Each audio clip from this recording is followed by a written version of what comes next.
বোলে বাইটি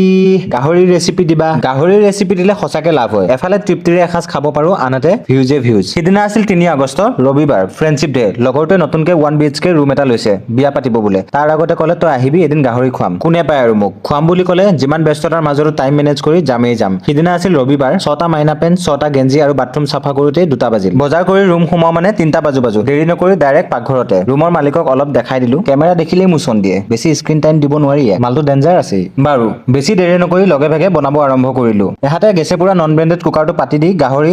এক পোৱা মানে আনিছে হবলা অলপমান পানী দি লগতে 2টা আলু পৰিমাণ মতে নিমখ দি ঢাকনখন মাৰি দিলো এহাতে পাতি দিছো পাখৰি কেৰাহীজনী গৰম হোৱালৈ বাকি বস্তুখিনি যোগাৰ কৰি লৈছো আৰু গাহৰিটো এটা চিটিও মৰাই ললো এফালে এটা ডাঙৰ পিয়াজ সৰু সৰুকে কাটি লৈছো আৰু কেইটামান কেঁচা জলকীয়াও যোগাৰ কৰি লৈছো এফালে কুকাৰৰ ঢাকনি খোল খাই গৈছে আৰু তেনেকৈ ভাজিবলৈ দিম পানীখিনি শুহ যোৱাৰ পিছত এতিয়ালৈকে মই আদা নহৰুখিনিও যোগাৰ কৰি লৈছো এতিয়া দিছো 8-10টা মান শুকান জলকীয়া কাটি ৰখা পিয়াজটো আৰু 2টা বিলাহী যেহেতু ৰাতিপুৱাৰ পৰা পেটত একো পৰা নাই সেইহেতুকে ভাবিলো 1 পেকেট মেগী আৰু এটা কণী দেখিছিলো তাকে বনাই খাওঁ ৰুমত বাচন বৰ্তন অলপ কম কুকাৰো এটাই বেচেলৰ ল'ৰা তেনেকৈ চলি যায় আৰু সব আৰু মোৰ নিচিনাটো বিয়া পাতিম বুলি বিচনা পৰ্যন্ত কিনি নলয় বাৰু গোটেইখিনি ভাজা হোৱাৰ পিছত ঠাণ্ডা পানীকে ঢালিছো যিহেতু গৰম পানী কৰিবলৈ গেছো খালী নাছিল 2 মিনিটৰ পিছতে মেগী ৰেডি হৈ গৈছে শেষত অলপমান নৰসিংহ পাত যিহেতু আনিছোৱে আৰু অলপমান পিয়াজৰ নালা কাটি দিছো আৰু ৰেডি হৈ গৈছে মই খাই আছো আৰু এটাই মোৰ ফালে চাই থুট চেলেকি আছে কেইবাৰ যে শেষ ঢুকিছে ঠিকনা নাই দি দিছো খাবলৈ দেহি খা বাৰু এফালে গাহৰি হওঁ হৈছেগে আৰু এতিয়া আদা নহৰুখিনিও থেতেলিয়াই লৈছো আৰু শুকান জলকীয়া আৰু আলুখিনিও উলিয়াই লৈছো জলকীয়াখিনি ভালকে থেতেলিয়াই আৰু আদা নহৰুৰ লগতে একেলগে দি দিছো আৰু ভালকে লৰাই আকৌ ভাজিবলৈ দিছো আচলতে যিমানে শ্ল' কুক কৰিম সিমানে টেষ্টি হ'ব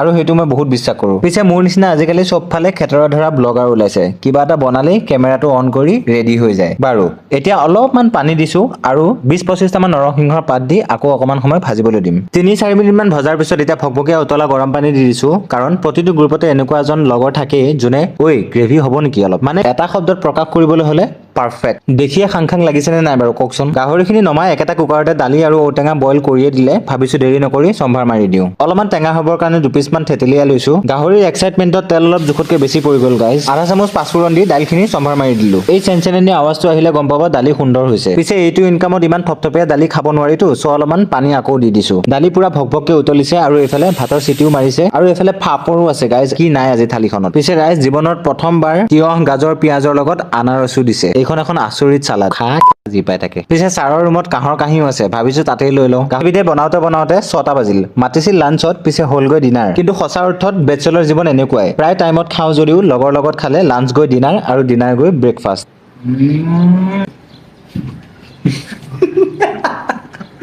গাহৰি পিছ